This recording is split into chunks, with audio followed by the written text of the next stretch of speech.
ഈ പറഞ്ഞ പൈസ അല്ലെങ്കിൽ ക്യാപിറ്റൽ ഇറക്കിയിട്ട് ഒരു വലിയൊരു മിറാക്കിൾ സൃഷ്ടിക്കുന്ന പോലെ, അതായത് ഒരു വെർച്വൽ സിറ്റുവേഷൻ ഉണ്ടല്ലോ, അതായത് ഒരു നടന് ഇത്ര കോടി രൂപ 20-30 കോടി രൂപ വാങ്ങുന്നു എന്നൊക്കെ പറയുന്നത്, അതിൽ പ്രത്യേകിച്ചും കേരളം പോലെയുള്ള ഒരു ചെറിയ സ്ഥലത്ത്, മലയാളം പോലെയുള്ള ഒരു ചെറിയ ലാംഗ്വേജിൽ എങ്ങനെയാണത്? അതിനെപ്പറ്റി ആലോചിച്ചിട്ടുണ്ടോ പ്രകാശ്? അത് തീരെ സസ്റ്റൈനബിൾ അല്ല.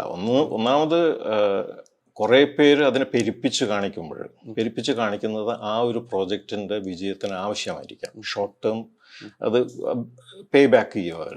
പക്ഷെ ലോങ് ടേമിൽ ബാക്കി എല്ലാവരും അതുപോലെ ചിന്തിക്കുകയും അത് സത്യമാണെന്ന് വിചാരിക്കുകയും അതിന്റെ പിറകെ പോവുകയും ഈ ആമ്പാറ്റകളെ പോലെ ആ വെളിച്ചത്തിൽ പോയി ഒടുങ്ങുകയും ചെയ്യുന്ന ഒരു സ്ഥിതി ഉണ്ടാവും.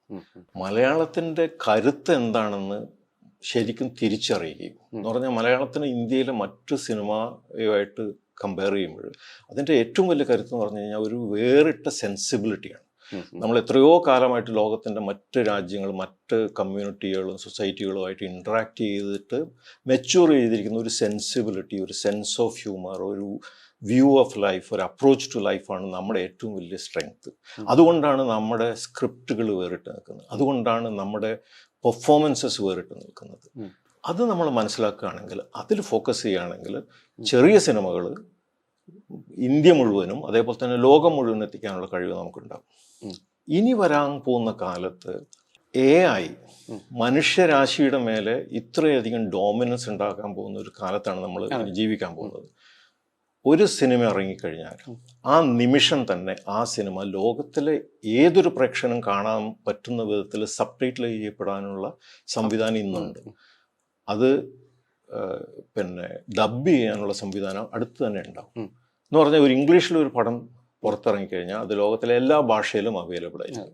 മലയാളത്തിലൊരു സിനിമ ചെയ്ത് കഴിഞ്ഞാൽ ഏകദേശം അതിൻ്റെ തൊട്ട് may not be same time, പക്ഷെ ഒരു വർഷത്തിൻ്റെ ഉള്ളിൽ മലയാളവും അതേ സിറ്റുവേഷനിലെത്തും. അത് നമുക്കൊരു ഓപ്പർച്യൂണിറ്റി ആവുമോ? അത് നമ്മുടെ ഭാഷയുടെയും കൾച്ചറിൻ്റെയും നമ്മുടെ എല്ലാത്തിൻ്റെയും അന്ത്യം കുറിക്കുന്ന ഒരു കാര്യമാവുമോ എന്നുള്ളത് ഇനി നമ്മൾ കാണാൻ പോകുന്ന ഒരു കാര്യമാണ്.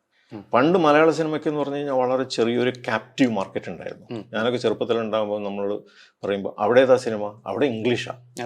ഇംഗ്ലീഷിന് പേരില്ല, ഇംഗ്ലീഷാ. കോഴിക്കോട് ക്രൗഡിനൊക്കെ പറയുന്നത്. അതെ. അവിടെ എന്താ, അവിടെ ഹിന്ദിയാ. ഇപ്പൊ അങ്ങനെയല്ലല്ലോ കാര്യങ്ങൾ. ഇപ്പൊ നമ്മൾ ഏത് സിനിമയും കാണും, ഇന്ത്യയിലുള്ള ആൾക്കാർ ഏത് സിനിമയും കാണും. അപ്പോൾ ഹോളിവുഡിന് എൻ്റെ മാർക്കറ്റ് വളരെ വലുതാകാൻ പോവുകയാണ്. നമ്മുടെ മാർക്കറ്റും തിയറിറ്റിക്കലി വലുതാകാൻ പോവുകയാണ്.